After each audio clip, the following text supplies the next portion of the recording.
உங்கள் வாழ்க்கையில் எந்த தானம் செய்தால் என்ன பலன்கள் கிடைக்கும் என்று தெரியுமா?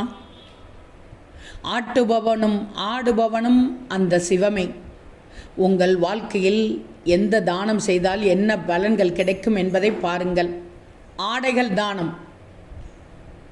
ஆடைகள் தானம் செய்தால் ஆயுள் விருத்தி, குழந்தைகள் சிறுவயதில் இறந்து விடுவது தடுக்கப்படும், கண்டாதி தோஷம் நீங்கும்.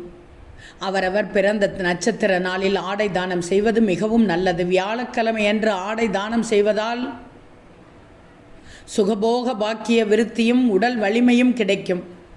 அடுத்து தேனை தானம் செய்தால் புத்திர பாக்கியம் இல்லாதவர்கள், கற்பப்பை வலிமை இல்லாதவர்கள் வெண்கல பாத்திரத்தில் தாரா பலனுள்ள நட்சத்திரத்தன்று சுத்தமான தேனை தானம் செய்ய வேண்டும்.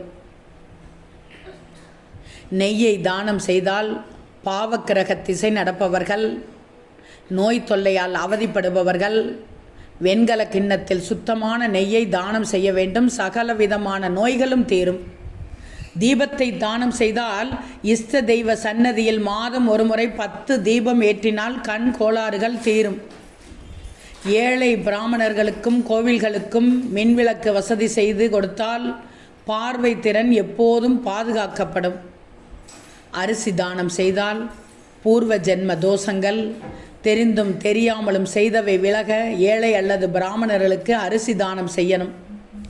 யாருக்கு வீடு வாசல் இல்லையோ அவர்களுக்கு தானம் செய்தால்தான் நீங்கள் தானம் செய்த பலன் உங்களுக்கு உண்டு. வாயு சேர்ந்த நோய் உள்ளவர்கள் கம்பளி பருத்தி தானம் அடையலாம்.